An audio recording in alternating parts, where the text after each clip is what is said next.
sangkatauhan, purihin ang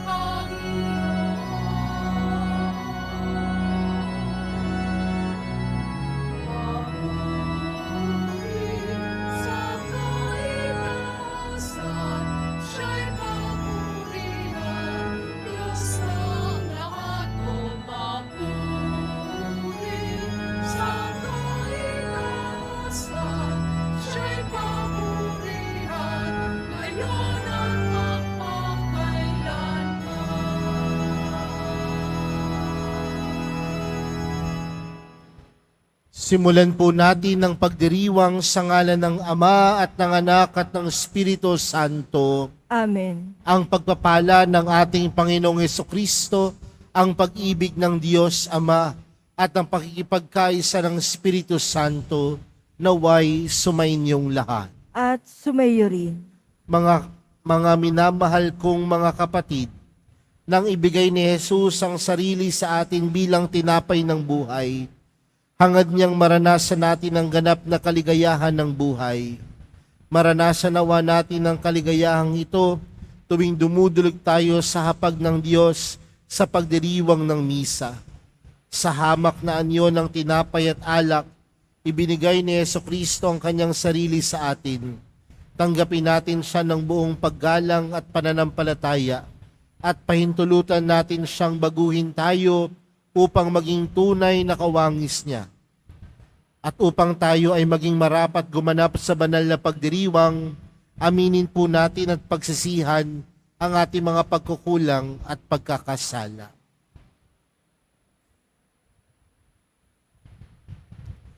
Inaamin ko sa makapangyarihang Diyos at sa inyo mga kapatid na lubha akong nagkasala sa isip, sa salita at sa gawa, at sa aking pagkukulang. Kaya isinasamo ko sa mahal na Birheng Maria, sa lahat ng mga anghel at mga banal, at sa inyo mga kapatid, na ako'y ipanalangin sa Panginoong ating Diyos. Kaawaan tayo ng makapangyarihang Diyos, patawarin tayo sa ating mga kasalanan, at patnubayan tayo sa buhay na walang hanggan. Amen. Panginoon, kaawaan mo kami. Panginoon, kaawaan mo kami. Kristo, kaawaan mo kami. Kristo, kaawaan mo kami. Panginoon, kaawaan mo kami. Panginoon, kaawaan mo kami.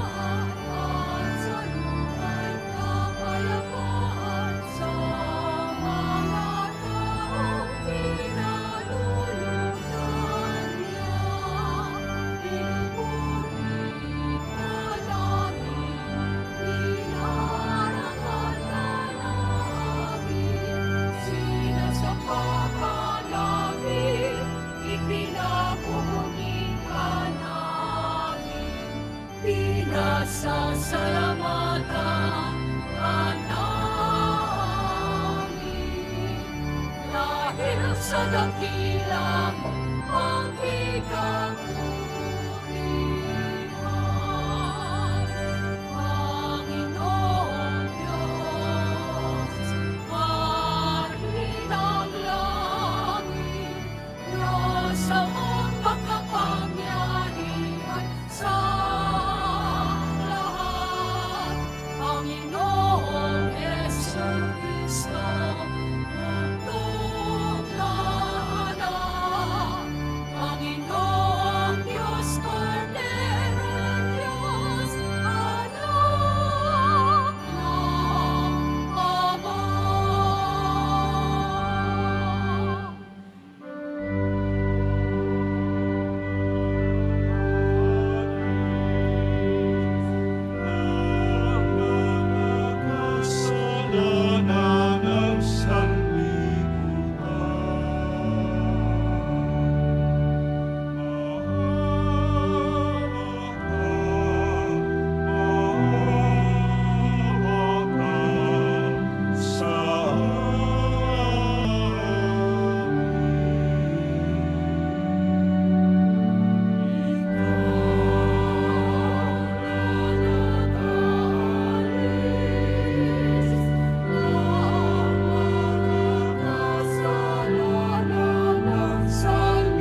Manalangin tayo. Ama naming makapangyarihan, lingid sa aming paningin ang mga hinanda mo para sa mga nagmamahal sa iyo. Padaluin mo sa amin ang agos ng iyong pag-ibig upang sa pagmamahal namin sa iyo ng higit, makamtan namin ang iyong mga pangakong di malirip na hindi pa sumasagi sa isip namin o panaginip. Iniluluhog namin ito sa pamamagitan ni Jesucristo kasama ng Espiritu Santo, magpa sa walang hanggan. Amen. Magsiupo muna po ang lahat. Pagbasa mula sa aklat ng mga kawikaan. Gumawa na ng tirahan itong karunungan na itinayo niya sa 7 patibayan. Nagpatay siya ng hayop, nagtimpla ng inumin. Ang mesa ay inihanda, punong-puno ng pagkain.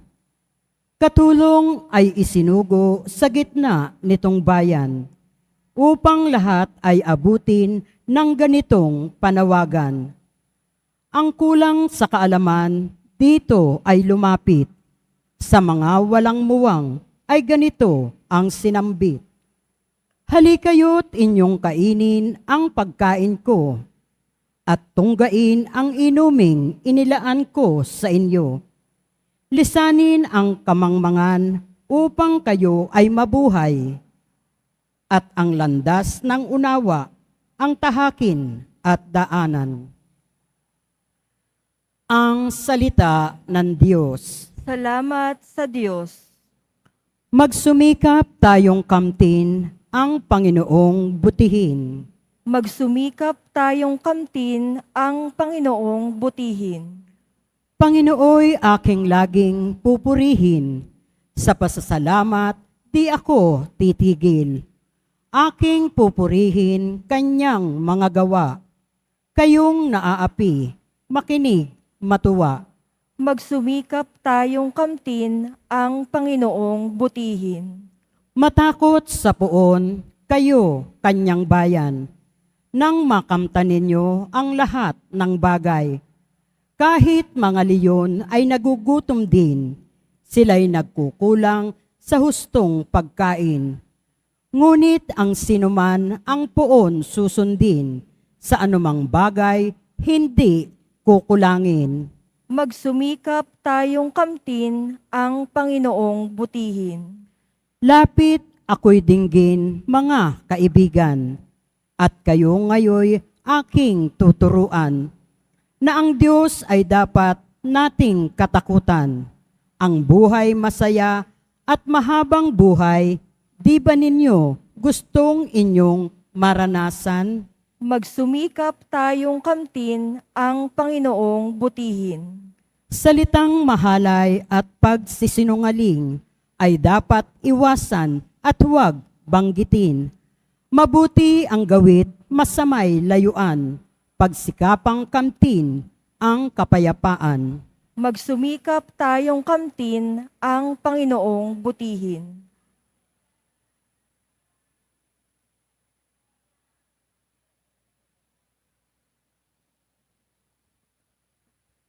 Pagbasa mula sa sulat ni Apostol San Pablo sa mga taga-Efeso. Mga kapatid, ingatan ninyo kung paano kayo namumuhay. Mamuhay kayong tulad ng matatalino at di tulad ng mga mangmang, sapagkat masama ang takbo ng daigdig. Samantalahin ninyo ang bawat pagkakataon na kayo'y makagawa ng mabuti. Huwag kayong mga hangal. Unawain ninyo kung ano ang kalooban ng Panginoon. Huwag kayong maglalasing, sapagkat nakakasira yan ng maayos na pamumuhay. Sa halip, ay sikapin ninyong mapuspos kayo ng Espiritu Santo. Sama-samang ipahayag ang inyong damdamin sa pamamagitan ng mga salmo, mga imno, at mga awiting espiritual. Buong puso kayong umawit at magpuri sa Panginoon. Lagi kayong magpasalamat sa Diyos at Ama dahil sa lahat ng bagay sa pangalan ng ating Panginoong Hesukristo. Ang salita ng Diyos. Salamat sa Diyos. Magsitayo na po ang lahat.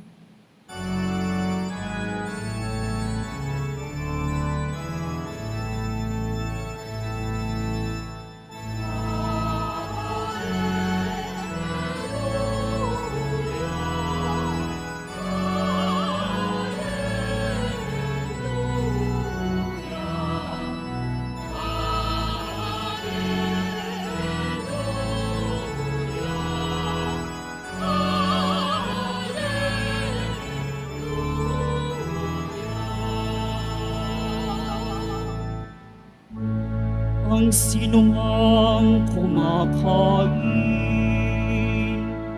sa katuwang aking hain ay nananahan sa akin.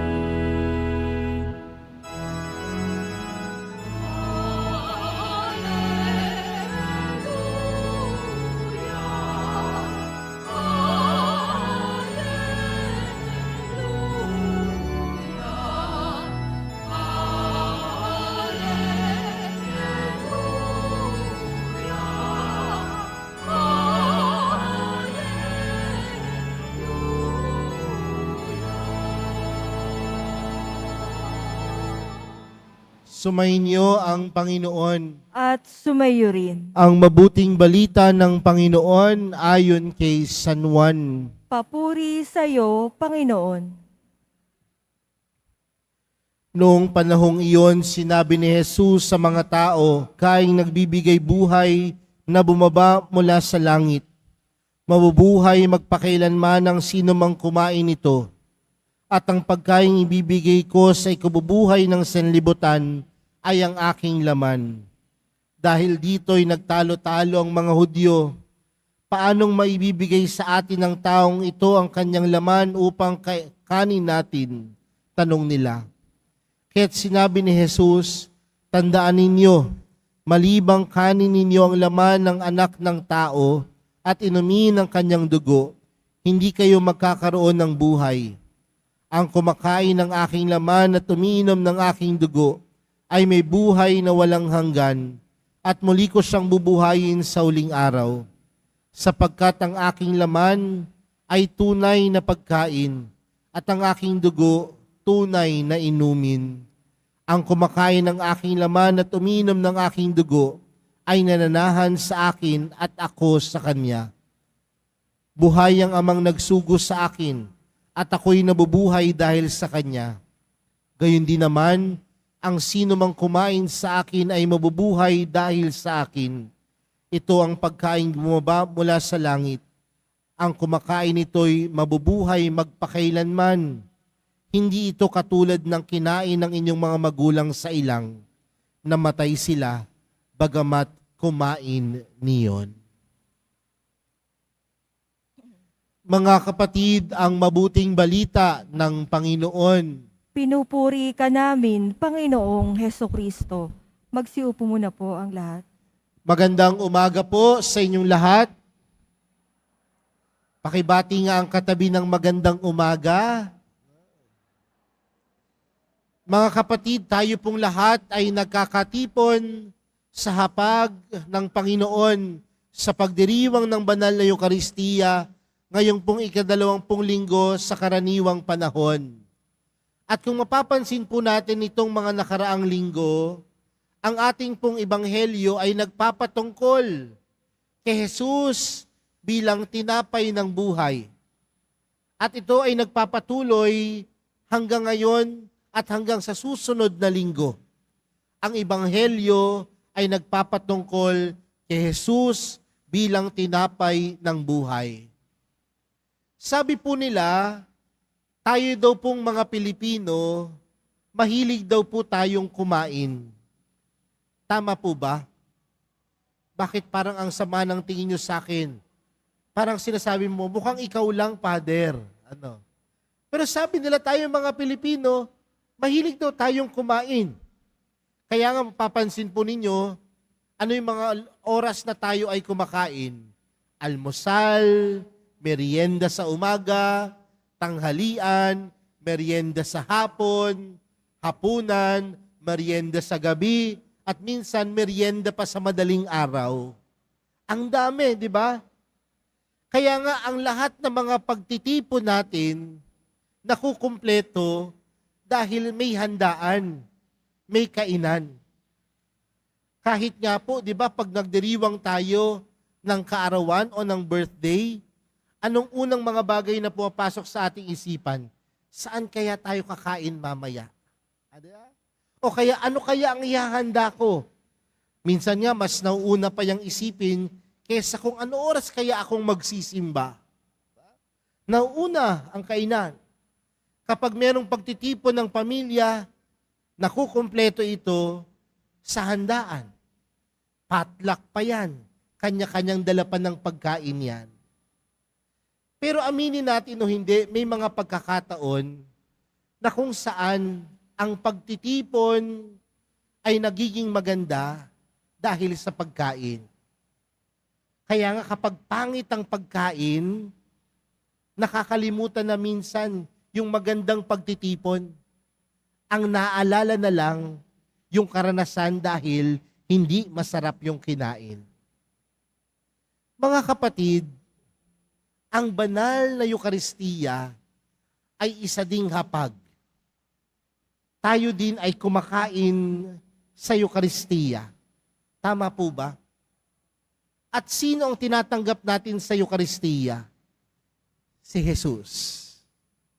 Pero pansinin natin mga kapatid, yung tinatanggap nating tinapay, walang lasa. Hindi masarap. Tama po ba? Ang tabang walang lasa. Pero bakit nagiging maganda ang pagdiriwang? Dahil ang taong tumatanggap, nakikita niya kung ano ang kanyang tinatanggap at kung sino ang kanyang tinatanggap. Kahit ito'y walang lasa, kahit ito'y hindi masarap, kahit hindi ito nakabubusog, ngunit ito ay nagbibigay sigla at lakas sa atin dahil ang tinatanggap natin si Jesus. Sa madaling salita, minsan ang pagtitipon nagiging maganda hindi sa sarap ng kinakain, kundi sa kalinisan ng kalooban, sa kalinisan ng puso. Magandang halimbawa po niyan ang mga mag-asawa. Ang mga mag-asawa nagtatalo po yan. Tama po ba? Wala hong perpektong pagsasama. Nagtatalo ang mga mag-asawa. At minsan aminin natin o hindi, ang mga mag-asawa, natutulog yan na magkaaway. Pero kahit minsan natutulog yan magkaaway, magkatabi pa rin yan, magkatalikuran lang. Pero minsan, ang isang bagay na hindi nila ginagawa, kapag sila ay may pagtatalo, ay ang kumain ng sabay. Kasi, kahit gaano kasarap yung pagkain, yung kasama mo naman, yung kaaway mo, hindi nagiging masarap yung inyong pagkain. Kaya ganun din sa loob ng Eukaristiya.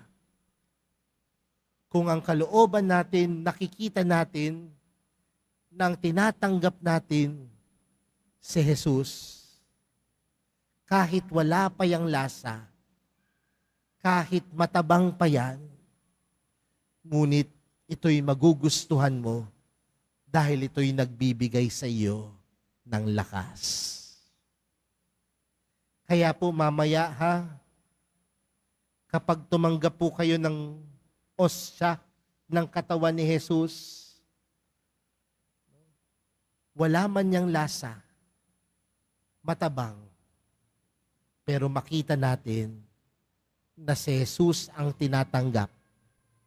At kapag si Jesus ang tinanggap, ito'y sapat na. Pangalawang bagay, mga kapatid, ang pagtanggap kay Jesus at pagkita natin kay Jesus ay may kaakibat dapat na pagbabago. Nung nakita natin na ang simpleng tinapay ay nagiging katawan ni Jesus, ito ay nagmumula sa ating buhay pananampalataya. At ang panawagan sa atin na ang lahat ng tumatanggap sa katawan ni Jesus ay nagdudulot sa atin ng buhay na walang hanggan. At ang buhay na walang hanggan ay pagbabago sa buhay natin na ang buhay natin ay nakatuon kagaya ng buhay ng Panginoon. At ano pong ibig sabihin nito, mga kapatid? Ang buhay natin bilang mga mananampalataya na tumatanggap kay Kristo ay dapat maging kagaya ni Kristo. Kung ikaw ay deboto ng mahal na pong Jesus Nazareno at tumatanggap ka ng komunyon sa bawat pagdalo mo ng Eukaristiya, dapat nagiging kagaya ka ng mahal na pong Jesus Nazareno. Mamaya po, uwi po kayo ng tahanan ninyo at kung saan-saan man kayo pupunta. May mga taong magtatanong sa inyo, saan kayo galing? Anong sasagot ninyo? Sa Quiapo. Anong ginawa sa Quiapo? Ano pong ginagawa ninyo sa Quiapo? Parang hindi nyo po alam kung anong ginagawa nyo sa Quiapo. Ano pong ginagawa ninyo dito sa Quiapo? Nagsisimba. Kayo ng kapitbahay ninyo, nung sino man mamaya at tanungin saan kayo galing, anong sasagot? Parang hindi. Anong sagot? Pero kapag sinabi nung taong nagtanong sa inyo kung saan kayo galing, hindi nga. Talaga? Nagsimba ka? Bakit chismosa ka pa? Bakit naninira ka pa ng kapwa? Baka kasi yung tinatanggap, tinapay, at hindi namumulat ang kalooban na maging kagaya ni Jesus. Kaya sana mamaya kapag may nakakita sa inyo at nagtanong, saan kayo galing at sinabi niyong nagsimba, sana ang sasabihin ng taong iyon, mukha nga, dahil nakikita at nararamdaman ko sa iyo ang presensya ng mahal na pong Jesus Nazareno. Tingnan niya ang katabi. Sino ang nararamdaman? Sinong presensya? Panalangin natin na ito ay ang presensya ni Jesus. At panghuli, mga kapatid, ang taong tumatanggap kay Jesus bilang tinapay ng buhay ay ang taong nagpapasalamat at marunong magpasalamat sa Diyos. Tandaan natin, mamaya pagtanggap ninyo ng komunyon, ano pong isasagot ninyo? Katawan ni Kristo? Anong sagot? Amen. At pagsagot natin ng amen, ito ay pagpapakita ng pagpapasalamat natin sa Diyos dahil ang ipinagkaloob niya sa atin ay ang kanyang sarili. Ang ipinagkaloob ng Diyos ay ang kanyang sariling anak, dugo at katawan. At nangangahulugan, kung ito ang ipinagkaloob ng Diyos para sa atin, lahat ng bagay na meron tayo ay nagmula sa Diyos. At kung ito ay nagmula sa Diyos, dapat ang puso natin handang magpasalamat. Kaya nga ang Eukaristiya ay pagpapasalamat. At pagpapasalamat saan? Pagpapasalamat sa kabutihan ng Diyos. Pagpapasalamat sa biyaya ng Diyos. At pagpapasalamat sa patuloy na pag-ibig sa atin ng Diyos. Mga kapatid, sa pagtanggap natin ng tinapay na walang lasa, matabang, nawa makita natin na hindi lang ito simpleng tinapay. Ito'y si Jesus na magpapabago sa buhay natin. Ito'y si Jesus na napakabuti at tunay na mapagmahal sa atin. At kung siya ay napakabuti at tunay na mapagmahal, ang puso dapat nagpapasalamat. At ang Eukaristiya, ang misa, ay pagpapasalamat sa Diyos. Kaya sana po, mamaya sa inyong mga panalangin, isang bagay po sana ang huwag ninyong makalimutan. Ano po yun? Magpasalamat sa Diyos. Amen. Magsitayo na po ang lahat. Sumasampalataya ako sa Diyos amang makapangyarihan sa lahat, na may gawa ng langit at lupa. Sumasampalataya ako kay Jesucristo, iisang anak ng Diyos, Panginoon nating lahat, nagkatawang tao sa lalang ng Espiritu Santo, ipinanganak ni Santa Mariang Birhen, pinagpakasakit ni Poncio Pilato, ipinako sa krus na matay inilibing, nanaog sa kinaroroonan ng mga yumao, nang may 3 araw na buhay ng maguli, umakyat sa langit, naluklok sa kanan ng Diyos amang makapangyarihan sa lahat. Doon magmumulang paririto at hukom sa nangabubuhay at nangamatay na tao. Sumasampalataya naman ako sa Diyos Espiritu Santo, sa banal na simbahang katolika, sa kasamahan ng mga banal, sa kapatawaran ng mga kasalanan, sa pagkabuhay ng muli ng nangamatay na tao, at sa buhay na walang hanggan. Amen. Mga minamahal kong mga kapatid, sa Eukaristiya, ibinibigay ni Jesus ang kanyang katawan at dugo bilang pangako ng buhay na walang hanggan. Idalangin natin sa Ama na may sa buhay natin ang pagliligtas ni Kristo. Ang ating panalangin, Panginoon, dinggin mo ang iyong bayan. Panginoon, dinggin mo ang iyong bayan. Tulad ni Kristo, taos-puso nawang maialay ng Santo Papa, mga obispo, mga pari at mga diakono ang kanilang buhay sa taos-pusong paglilingkod sa lahat ng tao. Manalangin tayo. Panginoon, dinggin mo ang iyong bayan. Maging matatag nawa ang mga namumuno sa pamahalaan sa kanilang mahusay at tapat na paglilingkod sa bayan. Manalangin tayo. Panginoon, dinggin mo ang iyong bayan.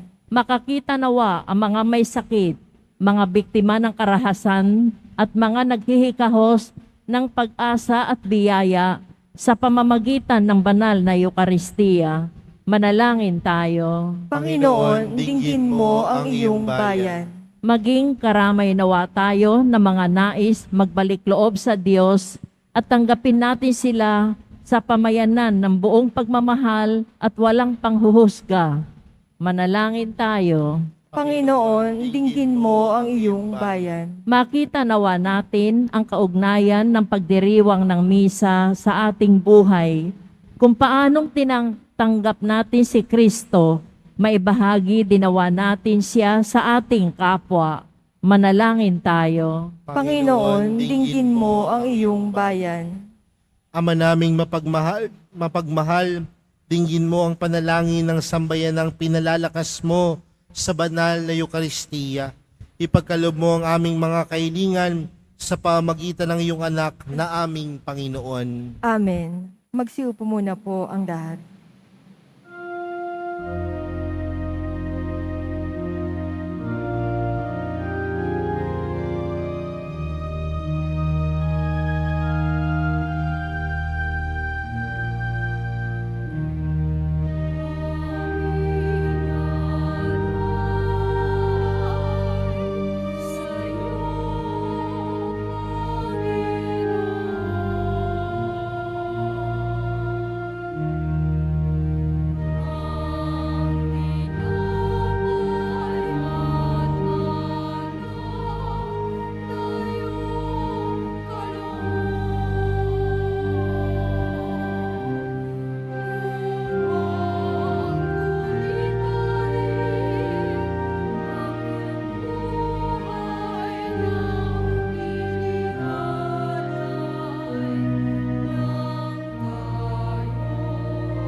Magsitayo na po ang lahat. Manalangin po kayo mga kapatid upang ang paghahain natin ay kalugdan ng Diyos amang makapangyarihan. Tanggapin nawa ng Panginoon itong paghahain sa iyong mga kamay, sa kapurihan niya at karangalan sa ating kapakinabangan at sa buong sambayanan niyang banal. Ama naming lumikha, tanggapin mo ang mga alay upang maganap ang pagpapalitan ng iyong kaloob at ng aming handog sa aming paghahain na iyon na ring ibinigay para kami maging marapat na iyong paunlakan sa pamamagitan ni Jesucristo kasama ng Espiritu Santo magpa sa walang hanggan. Amen. Sumainyo ang Panginoon. At sumayo rin. Itaas sa Diyos ang inyong puso at diwa. Itinaas na namin sa Panginoon. Pasalamatan natin ng Panginoong ating Diyos. Marapat na siya ay pasalamatan. Ama naming makapangyarihan, tunay ngang marapat ay aming pasalamatan sa pamagitan ni Jesucristo na aming Panginoon.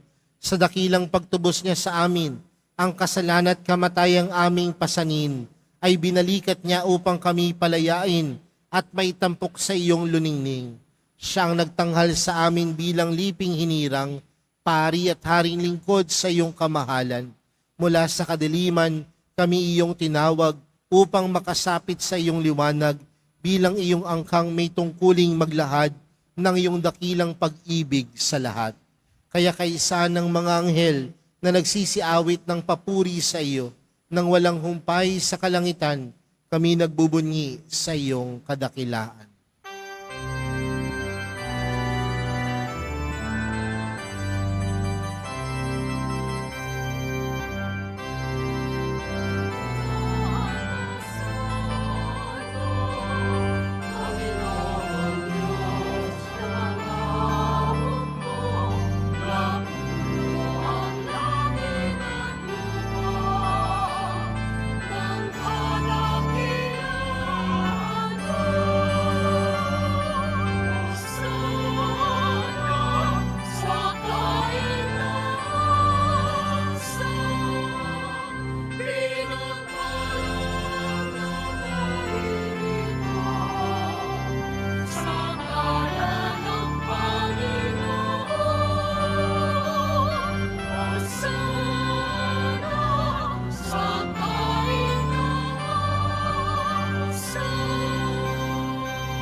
Magsiluhod po ang lahat.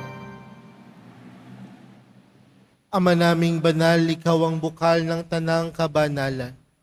Kaya't sa pamagitan ng iyong Espiritu, gawin mong banal ang kaloob na ito upang para sa aming maging katawan at dugo ng aming Panginoong Hesukristo. Bago niya pinagtiis ang kusang loob na maging handog, hinawakan niya ang tinapay, pinasalamatan kaniya, pinaghati-hati niya iyon, iniabot sa kanyang mga alagad at sinabi, "Tanggapin ninyong lahat ito at kanin. Ito ang aking katawan na ihahandog para sa inyo."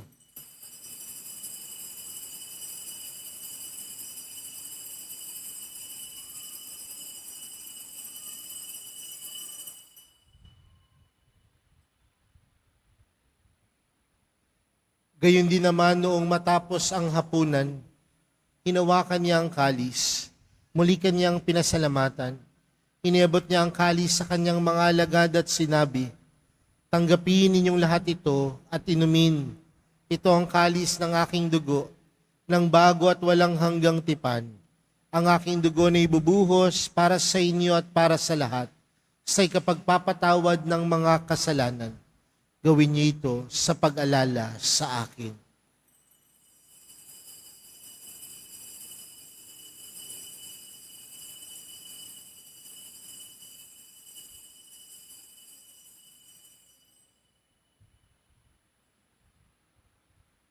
Magsitayo na po ang lahat. Ipagbunyi natin ang misteryo ng pananampalataya. Si Kristo'y namatay, si Kristo'y nabuhay, si Kristo'y babalik sa wakas ng panahon. Ama, ginagawa namin ngayon ang pag-alala sa pagkamatay at muling pagkabuhay ng iyong anak. Kaya't inaalay namin sa iyo ang tinapay na nagbibigay buhay at ang kalis na nagkakaloob ng kaligtasan. Kami nagpapasalamat dahil kami iyong minarapat na tumayo sa harap mo para maglingkod sa iyo.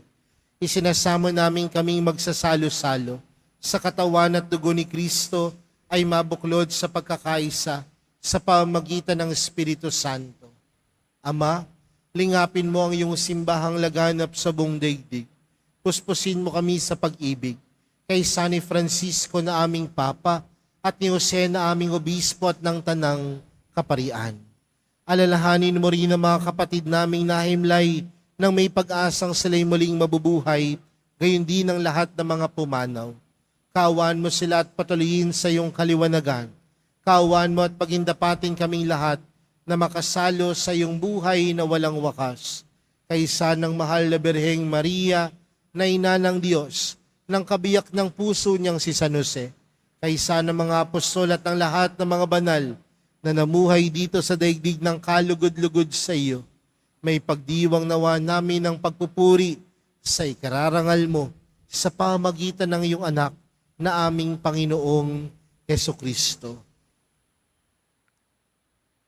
Sa pamagitan ni Kristo, kasama niya at sa Kanya, ang lahat ng parangal at papuri ay sa iyo, Diyos amang makapangyarihan, kasama ng Espiritu Santo, magpa sa walang hanggan.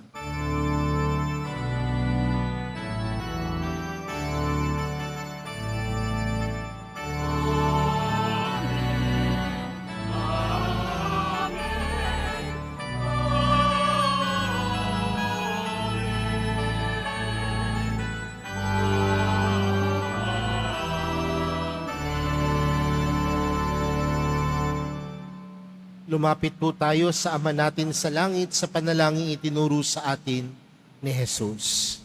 Ama namin, sumasalangit ka, sambahin ang ngalan mo, mapasa amin ang kaharian mo, sundin ang loob mo dito sa lupa para nang sa langit. Bigyan mo kami ngayon ng aming kakanin sa araw-araw at patawarin mo kami sa aming mga sala para nang pagkapatawad namin sa nagkakasala sa amin. At huwag mo kami paintulot sa tukso at iadya mo kami sa lahat ng masama.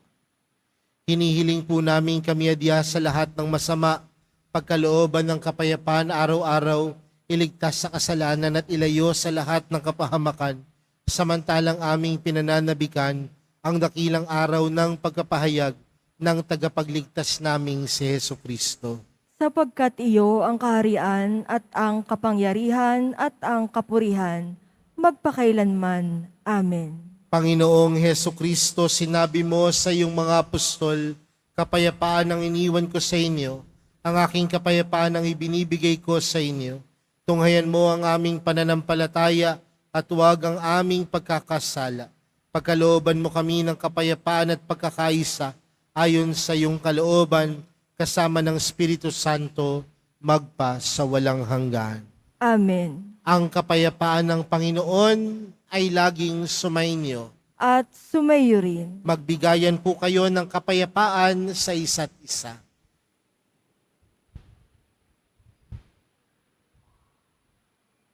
Kordero ng Diyos na nag-aalis ng mga kasalanan ng sanlibutan, maawa ka sa amin. Kordero ng Diyos na nag-aalis ng mga kasalanan ng sanlibutan, maawa ka sa amin. Kordero ng Diyos na nag-aalis ng mga kasalanan ng sanlibutan, ipagkaloob mo sa amin ang kapayapaan. Magsiluhod po ang lahat.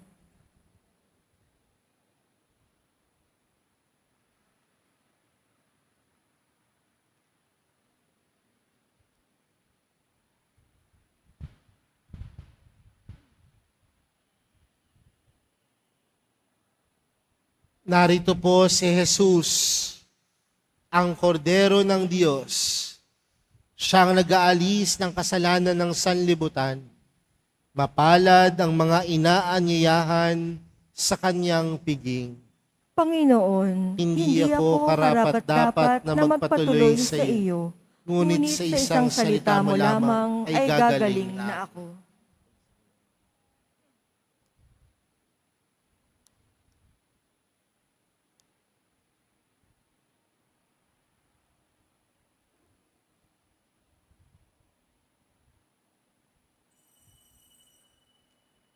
Para sa lahat ng tatanggap ng banal na komunyon, sasagot po tayo ng amen pagkasabi ng pari o lay minister ng katawan ni Kristo at isubo agad sa bibig bago umalis sa harapan ng pari o lay minister.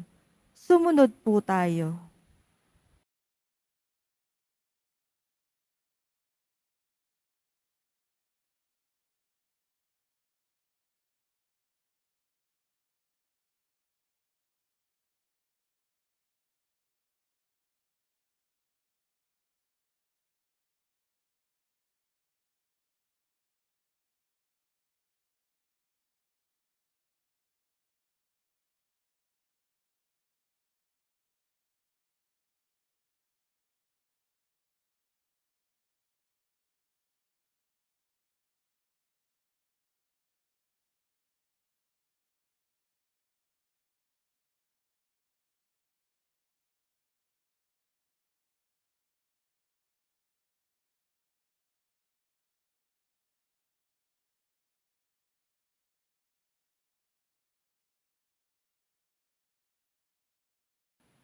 Manalangin tayo. Ama naming mapagmahal, sa banal na paikinabang, si Kristo ay aming pinagsaluhan. Hinihiling namin kami maging katulad niya sa langit, pakundangan sa kanyang pagiging aming kaparis, bilang tagapamagitan kasama ng Espiritu Santo, magpa sa walang hanggan. Amen. Sumainyo ang Panginoon. At sumayo rin. Mahal na pong Jesus Nazareno, inihayag mo sa pamagitan ng krus ang walang maliw na pag-ibig ng Diyos sa sangkatauhan. Pakinggan mo ang kahilingan ng iyong angkan na nagsusumamo sa iyo. Makamtanawa nila ang inyong katugunan at tanggapin ang kasagutan na may utang na loob na tinatanaw. Basbasan din po ninyo ang mga dala-dala nilang mga imahin at dasalan. Sa pamamagitan ng bendisyon na ito, naway maalala nilang pangako nila noon sa binyag na ikaw ay kanilang iibigin at paglilingkuran bilang Panginoon magpa sa walang hanggan. Amen. At pagpalain po kayong lahat ng makapangyarihang Diyos, Ama, Anak at ng Espiritu Santo. Amen. Humayo kayong taglayang kapayapaan ng Poong Jesus Nazareno. Salamat sa Diyos.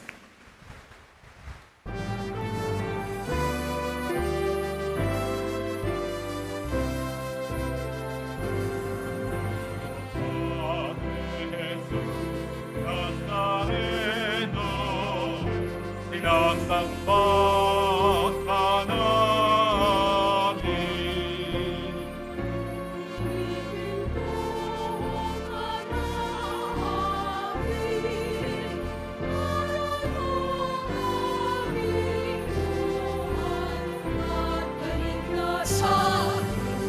Padre Jesus Nazareno, Iligtas mo kami sa kasalanan. ang krus mong kinamatayan Kayanan sa isang naman.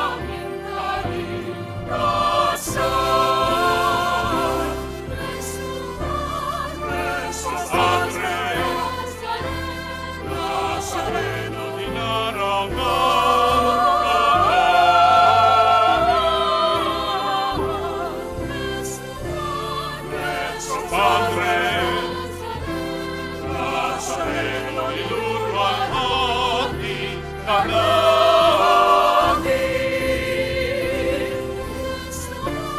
Nuestro Padre, Nazaret.